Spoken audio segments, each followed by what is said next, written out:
My name is Jessica. I travel in a tiny home on wheels with my husband David and 2 cats. This is our boondocking experience in the Sonoran Desert National Monument. I should also mention that since beginning our RV travels, we seem to always have some unusual experiences in the desert. This trip was no exception.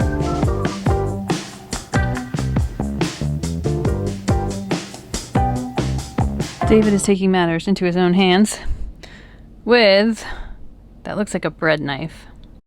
He's pruning a tree with a bread knife. We just arrived at an RV park and the office is closed. So rather than try to call somebody tomorrow, we're gonna take matters into our own hands. The problem is that it's super windy and there's a tree branch banging over and over again against the toy hauler.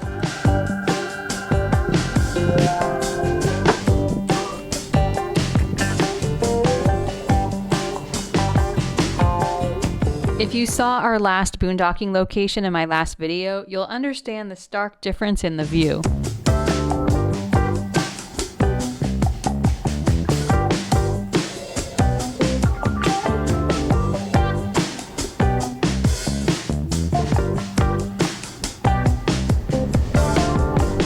Thankfully, our stay at the RV park was just long enough to dump our tanks, refill our freshwater tank, do some laundry, and get some groceries. Now we're excited to be off to our next boondocking location. If you're not sure what boondocking is, I'll leave a link to my favorite definition in the description below.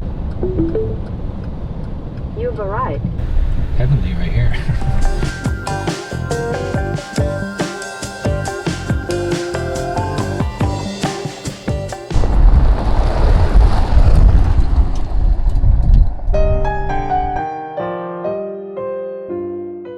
Actually a really good spot. They're rocky too, so it's not sandy.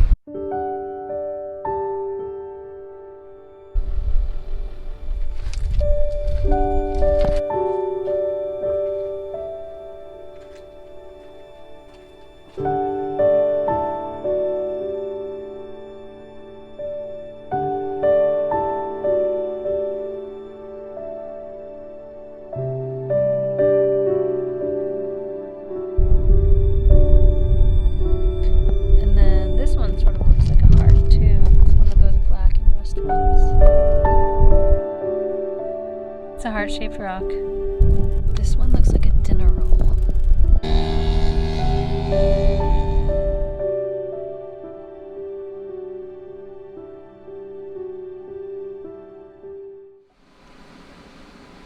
Today we explored one of the trails, and when we returned from our walk, we noticed this. And as the day went on, it started to get worse. It looks like the fire has been contained, at least mostly.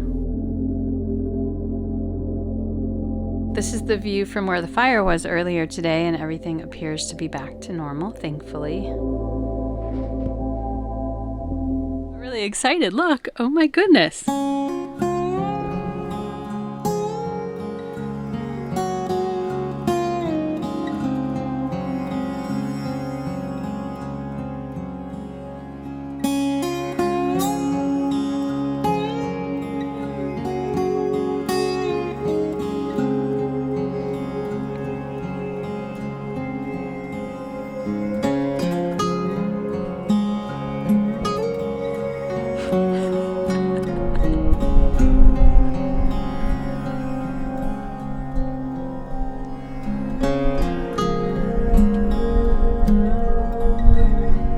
I've been so curious about this sign since we arrived. So today we're following the arrow and taking a walk down the road, and we'll see where it leads.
It was so sad to see this, and I am curious about what happened, so I'm going to do some digging and let you know. In the meantime, I've got work to do, and I'm going to do it outside because I love this patio.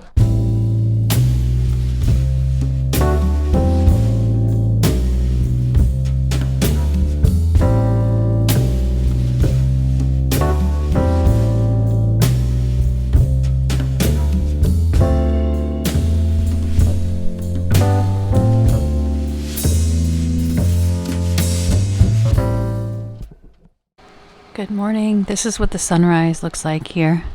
I don't know if you can see over that middle mountain off to the left a little bit. That is a hot air balloon. David is setting up the clothesline for some off-grid laundry. And while the clothes dry, we're going to go for a long walk. Now pay attention to David's feet.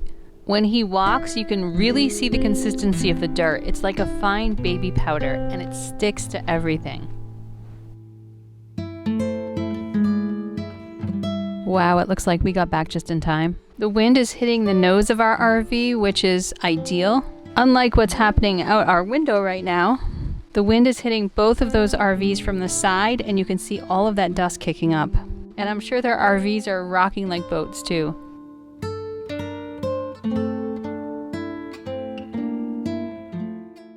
Today's an errand day for David, and I took advantage of the solitude and did some editing until the police showed up.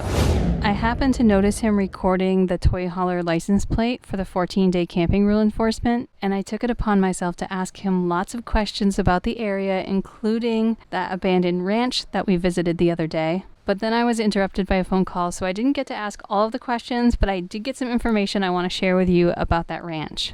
The short story is that the family who lived at this ranch was driven out by violence from the Mexican cartel. Since then, the cartel has allegedly used this area for hiding out, and it's also been used for smuggling, among other things. So why this area?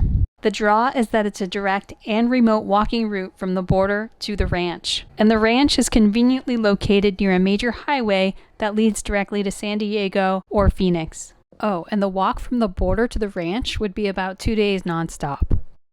Hi, Phoenix. You ready to go for a ride? We're going to a new spot today. Instead of going to an RV park to refresh, we are headed directly to our next boondocking location. We even found a place on the way that has a free RV dump station and potable water. And David has already made a grocery run because there are no groceries where we're headed.